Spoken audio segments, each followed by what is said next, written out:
मैं अपनी ओर से इस निर्णय का स्वागत करता हूं, अभिनंदन करता हूं, मध्य प्रदेश वासियों को बधाई भी देता हूं। उस 7 अप्रैल 2003 के ऑर्डर को, उस भाग को कोर्ट ने आज खारिज कर दिया है। सर, आज एक बहुत बड़ा निर्णय आया। माननीय न्यायालय द्वारा वर्षों पुराना भोजशाले प्रकरण का जो निर्णय दिया है, मैं माननीय न्यायालय के माध्यम से सभी समाजजनों को न्यायालय के निर्णय के माध्यम से जो हम सबका हमारी परंपरा भी है कि हम न्यायालय के निर्णय के आधार पर इस बात का प्रसन्नता भी व्यक्त करता हूं कि न्यायालय ने माना कि हाँ, ये भोजशाला का स्थान था जहां राजा भोज ने मां वाग्देवी के स्थान के माध्यम से इस स्थान की महत्ता को विकसित किया था। मैं अपनी ओर से इस निर्णय का स्वागत करता हूं, अभिनंदन करता हूं, मध्य प्रदेश वासियों को बधाई भी देता हूं और सभी लोगों से अपील करता हूं कि इस निर्णय को सिरोधार्य करके एक ऐसा समाधान दे जिसके बलबूते पर हमने देश के अंदर अयोध्या में भगवान राम के देवस्थान के समय पे भी न्यायालय के निर्णय के आधार पर सामाजिक सौहार्दता की उत्कृष्ट मिसाल हासिल की थी।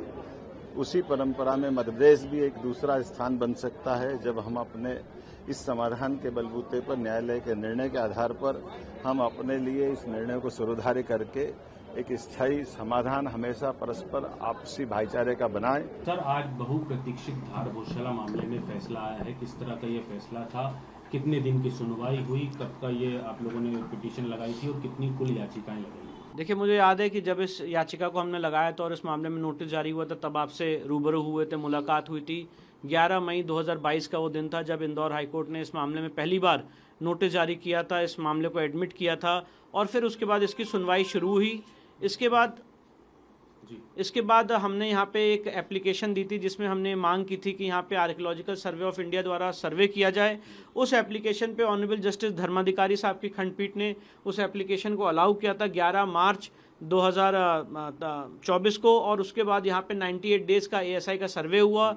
2100 पन्ने की एएसआई की रिपोर्ट आई। ये मामला सुप्रीम कोर्ट गया, फिर सुप्रीम कोर्ट ने वापस इस मामले को अल्टीमेटली इंदौर हाईकोर्ट भेजा कि इसका फाइनल डिसीजन दिया जाए। इंदौर हाईकोर्ट में 6 अप्रैल से इस मामले की लगातार सुनवाई हुई। बीच में जो छुट्टियां पड़ी वो अलग है और फिर उसके बाद आज इंदौर हाईकोर्ट ने इसमें बहुत ही ऐतिहासिक फैसला दिया है।